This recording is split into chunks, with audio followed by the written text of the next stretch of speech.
La España sobre la que Alfonso XIII va a reinar es un país atrasado, con cerca de 19 millones de habitantes que luchan cada día por su difícil supervivencia. La esperanza de vida es de 34 años. Las familias tienen una media de 5 hijos. La mortalidad infantil es extremadamente alta. Casi la mitad de los niños que nacen no llegan a los 5 años. Los que sobreviven están condenados, en su inmensa mayoría, a ser analfabetos. De hecho, el 64% de los españoles no sabe leer ni escribir. España es un país sin apenas industria. La poca que hay está localizada en el País Vasco y Cataluña. El trabajo en las fábricas es el más solicitado porque es el mejor pagado. El sueldo diario oscila entre las 3 y las 4 pesetas, 2 céntimos de euro. Las mujeres cobran la mitad. Las condiciones de trabajo siguen siendo extremadamente duras y el nivel de vida de la clase obrera es crítico. Los conflictos y las huelgas son cada vez más frecuentes. La política es una trampa burguesa. Nuestra única arma es el trabajo, nuestro trabajo, que el capitalismo necesita para sobrevivir. Usemos el arma de que disponemos, compañeros. En 1910, los anarcosindicalistas fundan en Barcelona la Confederación Nacional del Trabajo, la CNT.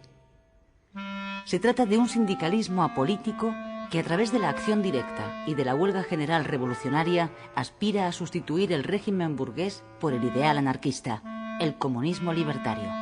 Lo que no funciona es el sistema burgués capitalista. Votar es colaborar con el sistema que nos explota. Absteniéndonos, los partidos del gobierno que mangonean el cotarro volverán a ganar y siempre seguiremos igual. En las elecciones de 1910, el Partido Socialista, que se presenta en coalición con los republicanos, consigue por primera vez un escaño en el Congreso de los Diputados. Pablo Iglesias, fundador del PSOE, es el primer representante obrero que se sienta en las Cortes. La vida en el campo es aún más difícil que en la ciudad.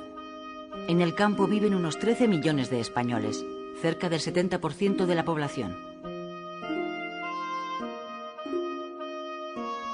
La mala distribución de la propiedad de la tierra, o fincas inmensas o terrenos mínimos, la pobreza del suelo, la escasez de agua y el deficiente desarrollo de los regadíos sitúan las condiciones de vida en el campo por debajo del nivel de subsistencia.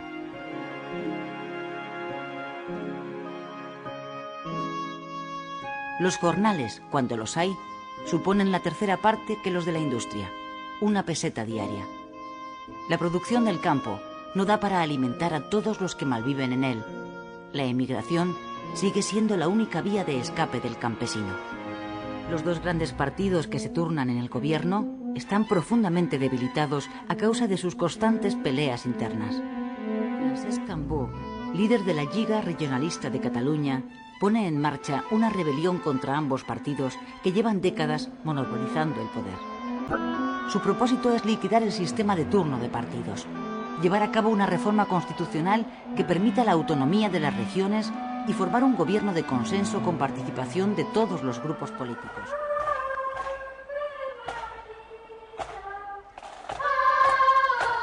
La Iglesia Católica, que continúa teniendo un estatus legal privilegiado con el Estado, llega al siglo XX habiendo recuperado de manera espectacular su presencia pública y su influencia en la sociedad española.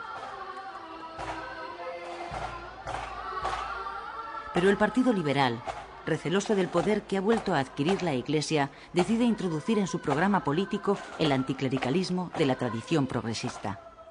Acusa a la Iglesia de estar impidiendo el progreso del país, de predicar la resignación a los pobres y de haber bendecido la última guerra colonial. Los liberales sostienen que para que España pueda llegar a equipararse a Europa es imprescindible cortar los lazos entre la Iglesia y el Estado e instaurar un sistema moderno y laico.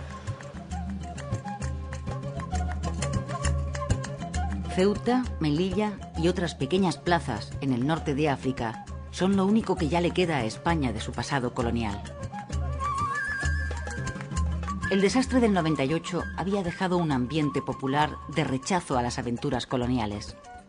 A pesar de ello, España se ve forzada en la Conferencia Internacional de Algeciras de 1906 a asumir su responsabilidad internacional de control en la zona de influencia en torno a Ceuta y Melilla, incluida la región del Rif, y a incrementar la inversión en sus minas.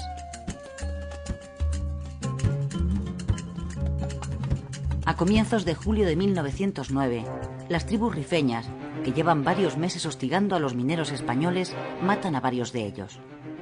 El gobierno de Maura moviliza entonces a 20.000 reservistas para tomar represalias contra los insurgentes. Últimas noticias. Acaba de zarpar otro vapor con soldados para el África. Los reservistas embarcan en Barcelona. Son soldados que ya han hecho el servicio militar al no haber podido pagar las 1.500 pesetas necesarias para librarse. Muchos de ellos son ya padres de familia. Su movilización provoca la protesta espontánea de sus mujeres, que logran impedir el embarque. La noticia corre por Barcelona y hace estallar la ira popular contra la nueva aventura colonial. Anarquistas, socialistas y republicanos convocan una huelga general. El 27 de julio, las tribus rifeñas atacan por sorpresa a las fuerzas españolas cerca de Melilla, en el conocido como Barranco del Lobo.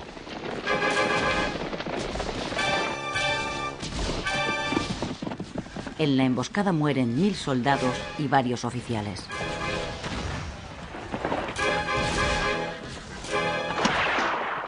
Son los escolapios de San Pablo. Los han incendiado. ¿Cómo? ¿Qué? ¿Los escolapios? Adoratrices, agonizantes, arrepentidas, asuncionistas, beatas dominicas, carmelitas, concepcionistas. Redentoristas, Ancha 38. También está en la lista, hay que incendiar el convento. ¿Y la iglesia? No pone nada. No os preocupéis, saldrá también. La indignación popular convierte la huelga general en una insurrección. Se levantan barricadas y se queman edificios religiosos. Más de 50 iglesias y conventos arden o son saqueados. El motín de Barcelona dura una semana. ¡A formar! ¡Vamos! El gobierno de Maura declara el estado de guerra en la ciudad y ordena al ejército sofocar la revuelta.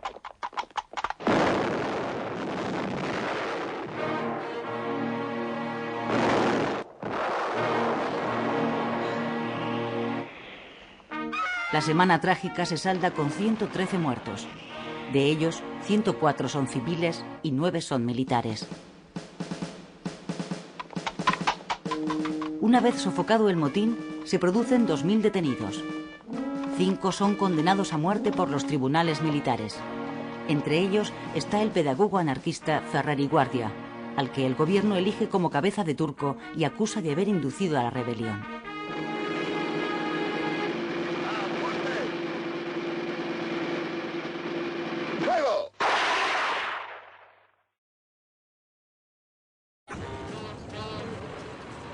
Antes de acabar la década, en 1919, comienza en Barcelona, promovida por la CNT, la que va a ser la huelga más emblemática de esta época, la de la empresa eléctrica La Canadiense.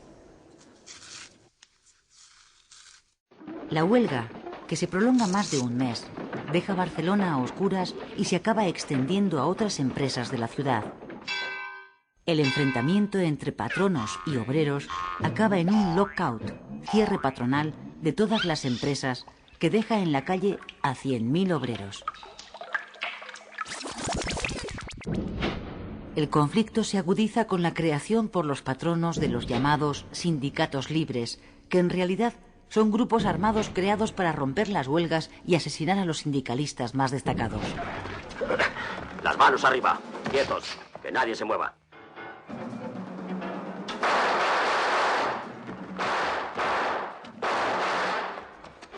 Los anarquistas, para defenderse, crean a su vez sus propias bandas de pistoleros.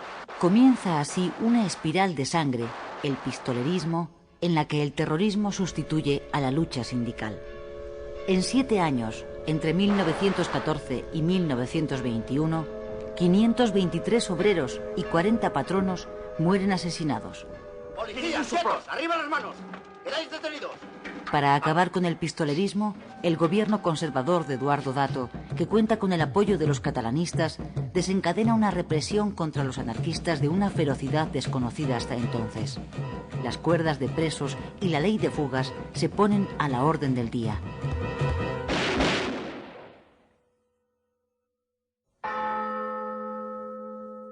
Marzo de 1921. El presidente del gobierno, Eduardo Dato, es asesinado por 3 anarquistas. El líder conservador se convierte en víctima de la política que su propio gobierno está aplicando en Cataluña.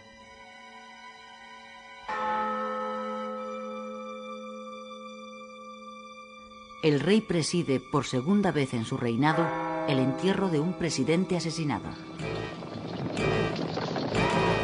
El 16 de julio de 1921, los rifeños atacan masivamente y cercan a los soldados españoles destacados en Anual.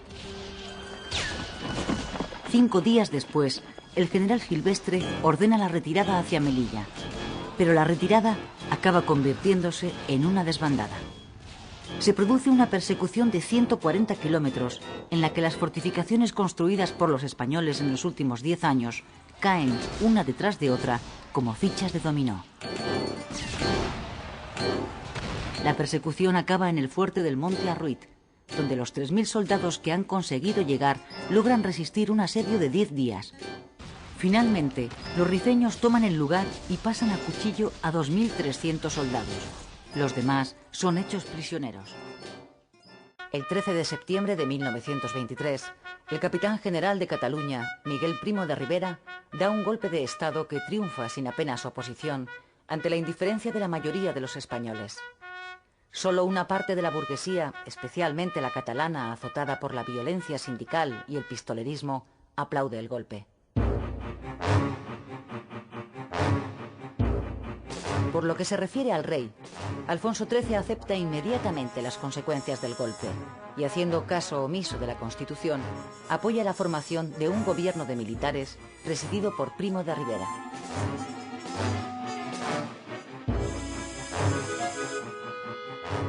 España deja así de ser una monarquía constitucional para convertirse en una dictadura. Alfonso XIII emprende a partir de ese momento un camino político sin retorno.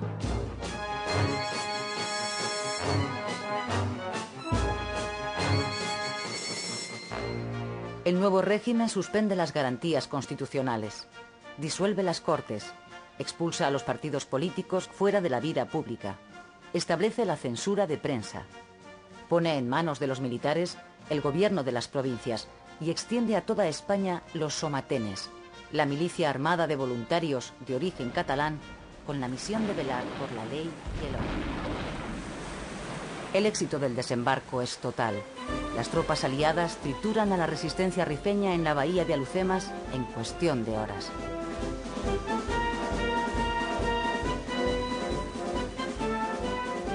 Seis meses después, el ejército español domina el Rif y su líder, Abdelkrim, se rinde a los franceses. Los oficiales africanistas, los que han hecho su carrera militar en Marruecos, jugarán pocos años después un papel decisivo en la historia de España. Son Sanjurjo, Mola, Godet, Varela o Franco.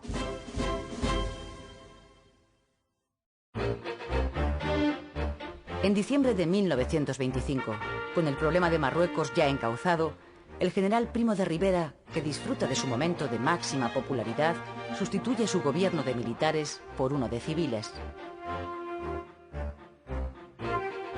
Con esta decisión, el dictador confirma su propósito de permanecer en el poder, pero sin renunciar a la dictadura. Para estimular la economía española, la dictadura pone en marcha un ambicioso plan de obras públicas que modernice la muy anticuada e ineficiente red de comunicaciones.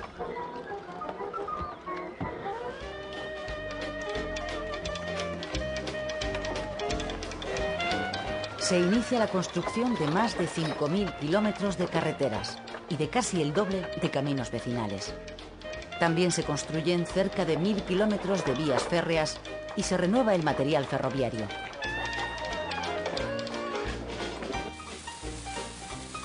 Simultáneamente, se pone en pie una política hidráulica de gran importancia para el país. Se crean las confederaciones hidrográficas para el aprovechamiento integral del agua. Se construyen embalses, canales de riego y también saltos de agua para satisfacer el incremento de demanda de energía eléctrica. La electricidad va llegando poco a poco a todos los rincones de España y con ella los electrodomésticos, aunque eso sí, solo para unos poquísimos afortunados. El plan de obras públicas puesto en marcha por la dictadura produce efectos muy positivos sobre la economía española, como una notable expansión industrial y un claro incremento del empleo. Para celebrar los 5 años del golpe de Estado y de su estancia en el poder, Primo de Rivera elige Barcelona. Con ese gesto, el dictador intenta recuperar el respaldo de la burguesía catalana, en ese momento ya muy alejada del general a causa de su política centralista. La decisión de suprimir la Mancomunidad de Cataluña y el decreto por el que se prohíbe el uso del catalán en los actos oficiales han provocado a esas alturas que el nacionalismo moderado se haya visto ya desbancado por otro más radical, cuyo líder es el 27 de enero de 1930. Este es el momento en que Primo de Rivera abandona el Palacio Real tras presentar su dimisión al rey. El dictador ha fracasado en su intento de crear un sistema político propio y ha perdido ya todos los apoyos. Pocos días más tarde, abandona España.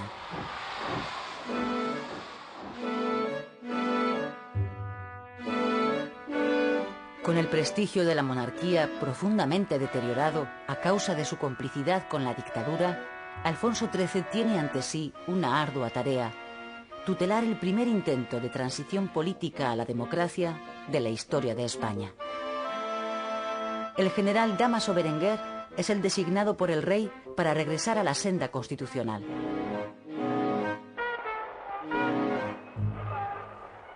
El gobierno de Berenguer, conocido popularmente como la dictablanda, aborda la transición con tal lentitud que la opinión pública deja de creer en la sinceridad de sus propósitos y se distancia aún más de la monarquía.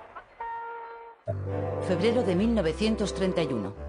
El almirante Juan Bautista Aznar es designado por el rey para formar nuevo gobierno. Aznar convoca elecciones municipales para el 12 de abril.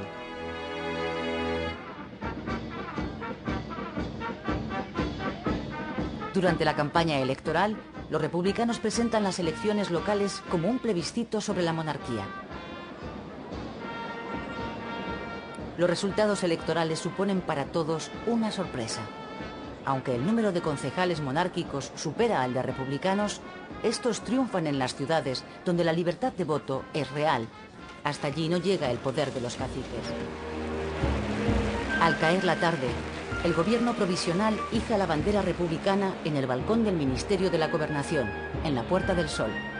El nuevo presidente, Niceto Alcalá Zamora, proclama oficialmente la Segunda República Española.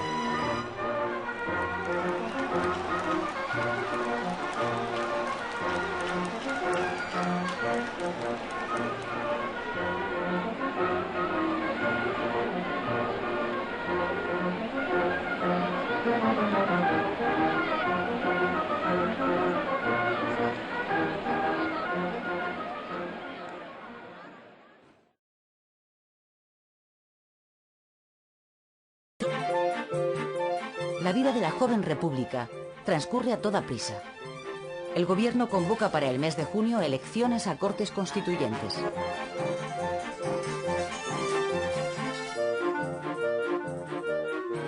El país se llena de mítines a los que por primera vez los españoles acuden en masa.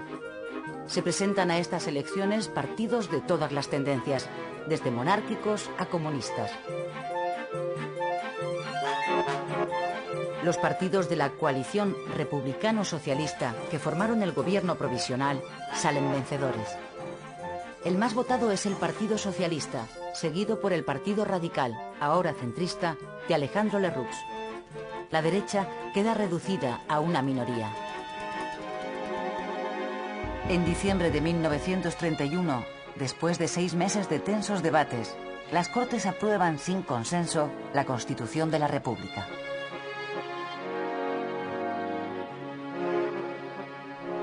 El nuevo texto constitucional establece la democracia parlamentaria. Introduce el modelo autonómico para intentar resolver el problema regional. Establece la separación de la Iglesia y el Estado. Reconoce el derecho al voto para las mujeres e incluye el reconocimiento de importantes derechos sociales para las clases trabajadoras. Las relaciones, ya tirantes de antemano, de la República con la Iglesia se tensan aún más con la separación entre Iglesia y Estado que la nueva Constitución oficializa.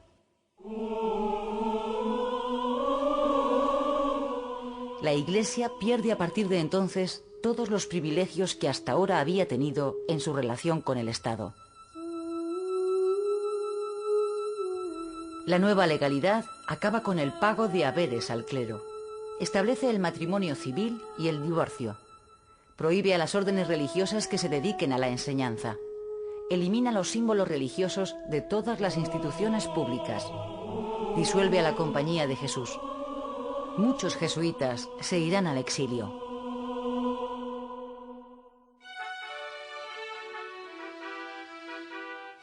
Los socialistas, con 3 ministros, entran en el gobierno por primera vez en su historia. Uno de ellos, Largo Caballero, con una larga trayectoria sindical, ocupa la cartera de Trabajo y adopta una serie de medidas destinadas a favorecer a los trabajadores. Subida de sueldos, jornada laboral de 8 horas para los jornaleros, vacaciones pagadas, establecimiento de un salario mínimo, seguridad social y seguro de enfermedad obligatorios. En ese momento hay en España casi 2 millones de campesinos sin tierra, braceros eventuales que pasan gran parte del año en paro y que malviven con míseros jornales. El objetivo de la reforma agraria es que los jornaleros sin tierra acaben convirtiéndose en propietarios. Con ese propósito, el gobierno pone en marcha una política de expropiaciones con dinero público de los latifundios mal explotados.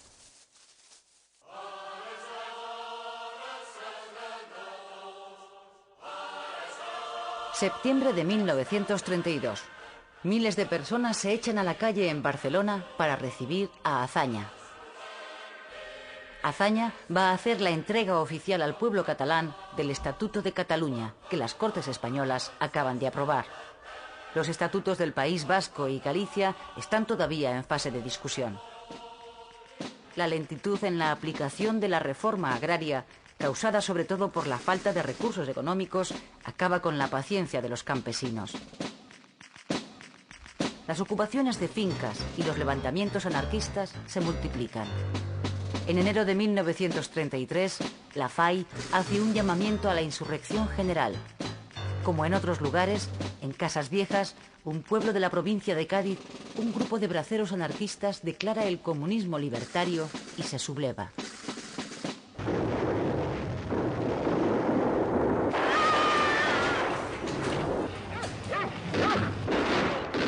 «23 personas mueren víctimas de la brutal represión contra los anarquistas de Casas Viejas. La tragedia sobrecoge a la opinión pública. Lo sucedido en Casas Viejas supone un golpe político mortal para el gabinete de Azaña, que acabará dimitiendo en septiembre de 1933. Se convocan nuevas elecciones para noviembre.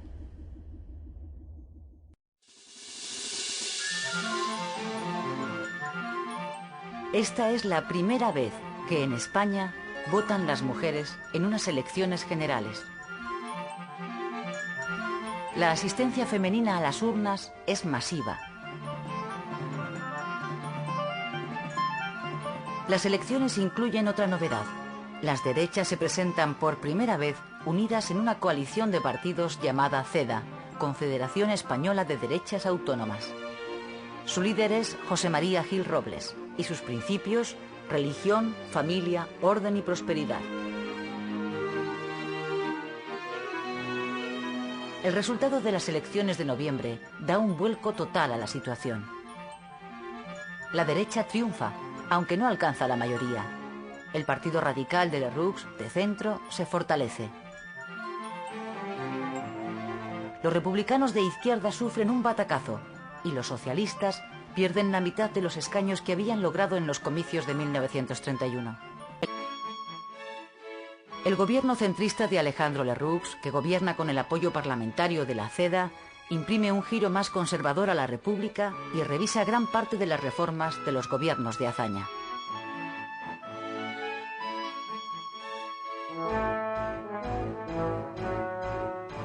En la oposición, los socialistas, desencantados por el alto precio pagado por su participación en el gobierno que les ha llevado a la derrota electoral, se radicalizan. Los llamados bolcheviques se hacen con el control, tanto del partido como del sindicato. Encabezados por Largo Caballero, comienzan a preparar poco después de las elecciones una huelga general revolucionaria como paso previo para implantar en España un Estado socialista. Amenazan con llevar a cabo su plan revolucionario si la CEDA entra en el gobierno.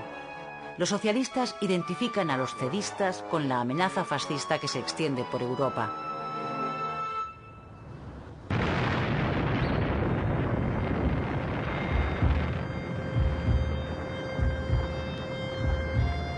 Asturias, 5 de octubre de 1934.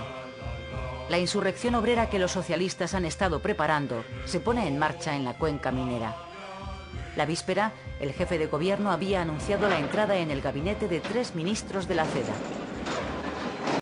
El gobierno de la República declara el estado de guerra y encarga al general Franco la dirección de las operaciones contra los sublevados. Los enfrentamientos duran casi 2 semanas y son de una extrema brutalidad. Alcanzan la dimensión de una guerra civil.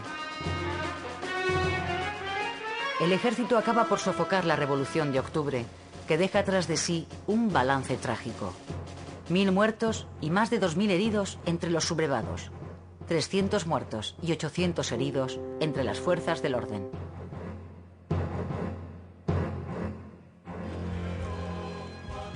Cerca de 30.000 personas son encarceladas, entre ellas los dirigentes del PSOE y la UGT.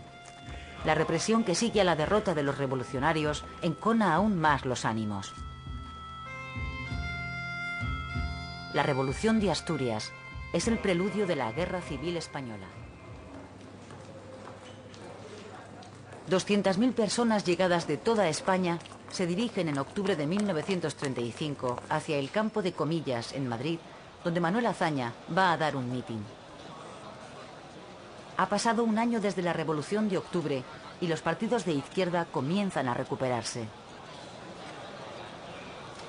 Azaña pide el entendimiento entre ellos para rescatar la República de manos de la derecha. Su propuesta acabará cuajando en el Frente Popular, una coalición de partidos que incluye desde la izquierda republicana hasta los comunistas, pasando por los socialistas. El gobierno de coalición de centro-derecha cae y se convocan elecciones para febrero de 1936. Es la oportunidad que esperaba el Frente Popular. Su campaña electoral se apoya en la petición de amnistía para los presos de octubre y el restablecimiento de las reformas de Azaña.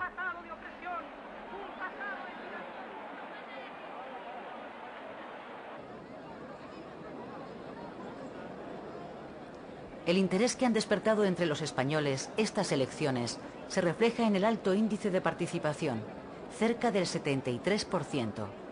En esta ocasión, incluso los anarquistas acuden a votar. El Frente Popular gana las elecciones con un 47% de los votos. La derecha obtiene el 45% y el centro un 5%, con lo que prácticamente desaparece. El mapa político queda así dibujado en 2 grandes bloques enfrentados, uno a la derecha y otro a la izquierda. Los simpatizantes del Frente Popular se echan a la calle para celebrar la victoria. Comienzan a circular rumores sobre una sublevación militar. A partir de las elecciones, la radicalización de la política es cada vez más clara. Las organizaciones juveniles de los partidos que no dejan de crecer se militarizan. Estas imágenes corresponden a la manifestación del 1 de mayo, organizada por los socialistas en defensa de la unidad del proletariado. Participan en el desfile las juventudes socialistas, que acaban de fusionarse con las comunistas.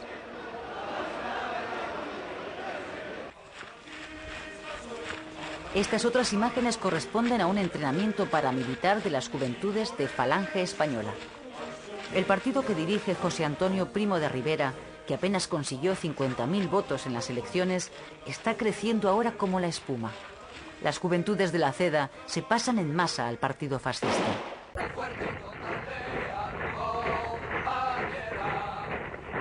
La rebelión militar que el general Mola lleva meses preparando estalla el 17 de julio en Melilla.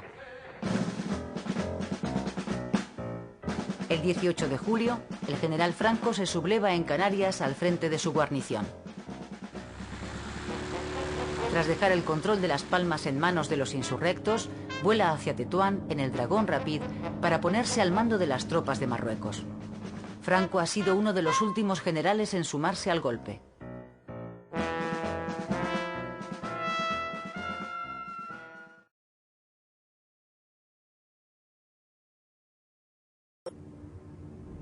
Pasados los primeros días, los sublevados controlan solo la tercera parte del país. Madrid y las ciudades industriales de España se han opuesto al levantamiento. El golpe, por tanto, ha fracasado. Los generales Mola y Franco comprenden entonces que solo por medio de una larga guerra de conquista podrán alcanzar la victoria. La guerra civil ha comenzado. España queda rota entre dos extremismos políticos.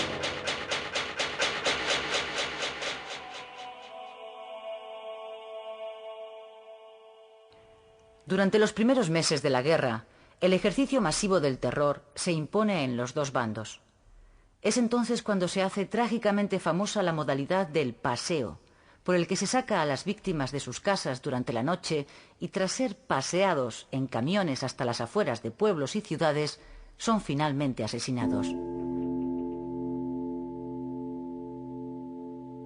Unos 150.000 españoles son asesinados a lo largo de la guerra en ambas retaguardias.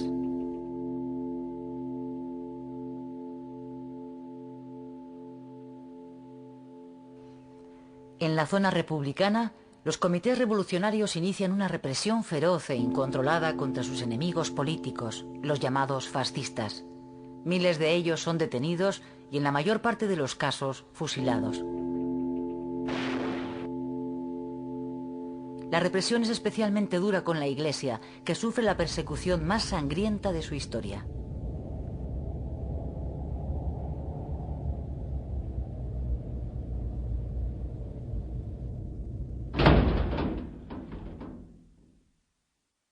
En la zona sublevada el terror se ejerce con idéntica contundencia. Con una diferencia, es un terror controlado por las autoridades militares. Los frentepopulistas llamados rojos son detenidos, juzgados sumariamente y fusilados.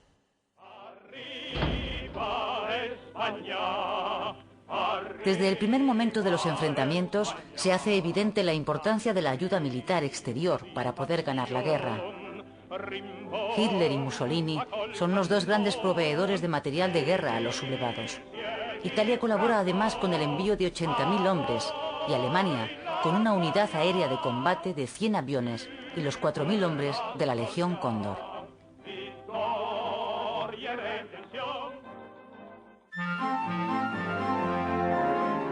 La República sufre desde el primer momento serios problemas para adquirir material de guerra. Francia e Inglaterra deciden no suministrar armamento a ninguno de los dos bandos combatientes. La política de no intervención que siguen los gobiernos de París y de Londres es un intento de impedir que la guerra civil española se convierta en el detonador de un conflicto a escala mundial. Eso perjudica seriamente al gobierno republicano. En el otoño del 36, el líder comunista Stalin decide abandonar su política de neutralidad y acude en ayuda de los republicanos. A lo largo de toda la guerra, la República no va a recibir otra ayuda exterior verdaderamente importante que la que recibe de Rusia. La Internacional Comunista, que también apoya a la República, envía a su vez a las Brigadas Internacionales. Alrededor de 60.000 voluntarios, en su mayoría comunistas procedentes de 60 países, llegan a España para combatir en las filas republicanas.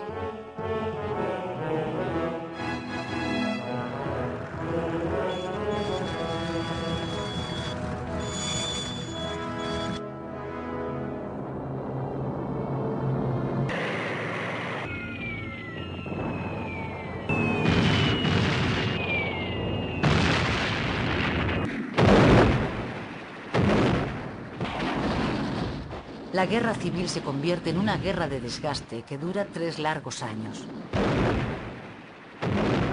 Los republicanos, lastrados por sus profundas divisiones, tratan por todos los medios de resistir. No abandonan la esperanza de que si en Europa estalla la guerra contra el fascismo, los gobiernos democráticos acudan por fin en ayuda de la República. Después de casi 3 años de guerra, el avance lento y metódico del ejército franquista se demuestra imparable. Poco a poco, tras duras batallas, se hace con la totalidad del país. El 27 de marzo de 1939, la República abandona definitivamente el campo de batalla.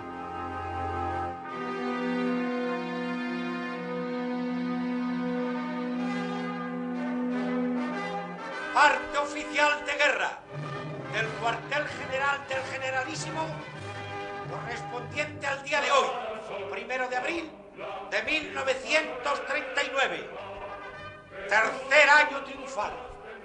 En el día de hoy, cautivo y desarmado el Ejército Rojo, han alcanzado las tropas nacionales sus últimos objetivos militares. La guerra ha terminado.